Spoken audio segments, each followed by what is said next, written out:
Calabar, Hutu, Tutsi, Moren Kabasa, Bamleke, Bambara. Aujourd'hui est un jour de gloire. Un sauveur nous est né. Une lumière nous est envoyée. La prophétie longtemps annoncée vient de s'accomplir. L'espoir renaît enfin pour notre peuple. Dieu nous a envoyé un Messie. Dieu nous a envoyé un sauveur. Et ce sauveur n'est rien d'autre que notre fils, notre frère et notre cousin, Barack Obama.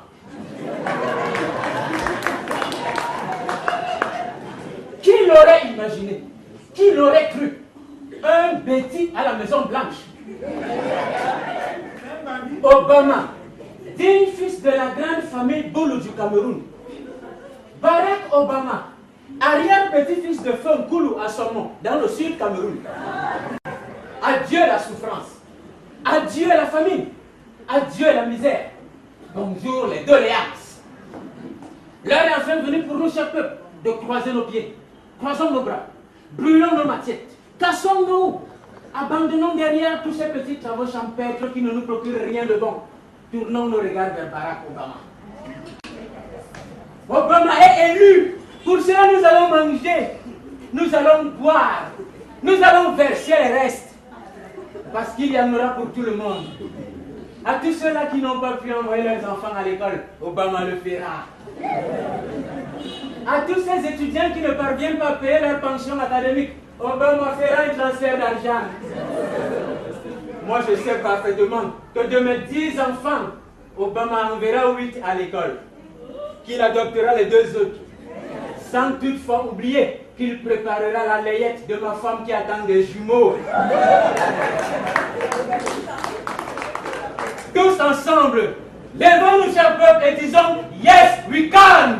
Yes, we can! C'est-à-dire « Oui, nous suçons les cannes !» Peuple bantou, beaucoup affirment mordicus que Obama est kenyan. D'autres, par contre, prétendent qu'il serait à la fois togolais, guinéen, béninois, centrafricain. Mais certains savent parfaitement qu'il est camerounais. Permettez-moi de vous dire que toutes ces hypothèses et ces spéculations sont vraies. Les origines d'Obama sont plurielles. Il nous appartient tous et fait notre choix. Aujourd'hui, ni son père, ni sa mère ne peuvent oser se l'approprier à eux tout seuls. Mais si je manque qu'ils essayent, de mauvaises langues occidentales, dans l'intention de nous arracher notre Obama, ont clamé haut et fort à travers les médias du monde que Obama est métis. C'est faux! Obama n'a jamais été un métis. Il est seulement brun. Peuple bantou, vous n'ignorez pas que le nom Obama tire son origine du mot Obama, et qui signifie chez les Boulou tribus camerounaises épervier. Donc toutes ces qualités d'épervier lui ont permis de survoler le sol africain, de construire son nid au Kenya et de reprendre son vol pour aller se percher à la Maison Blanche. Bref, c'est pour vous dire que Obama est un des nôtres. Notre sang coule dans ses veines, son sang coule dans nos veines. Honte à qui ne le reconnaîtra pas. Malheur à qui lui souhaitera du mal. Que tous ceux-là qui, en pensée ou en parole, lui souhaiteront malheur, soient maudits jusqu'à la 4e génération.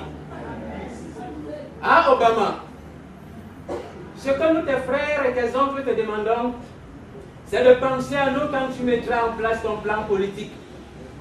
Souviens-toi qu'en partant de l'Afrique pour la Maison Blanche, tu n'avais pas laissé les routes dans nos différentes villes.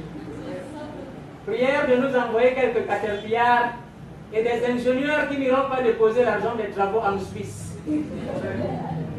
Souviens-toi qu'en partant d'ici pour la Maison Blanche, les denrées alimentaires ne cessaient d'augmenter leur prix sur le marché et baissaient dans les différents journaux télévisés. Souviens-toi, Obama, qu'en partant de l'Afrique pour la Maison Blanche, tous ceux-là que tu avais laissés comme chefs de village le sont encore jusqu'à ce jour. Au point où si tu t'amuses, tu finiras tes 2 mandats, mais eux ils seront encore là. C'est pour cela que nous te souhaitons longue vie. Passe un bon mandat, et même un deuxième. Et si par chance, Papa Obama, tu as la possibilité de modifier la Constitution, comme tes oncles paternels t'ont appris.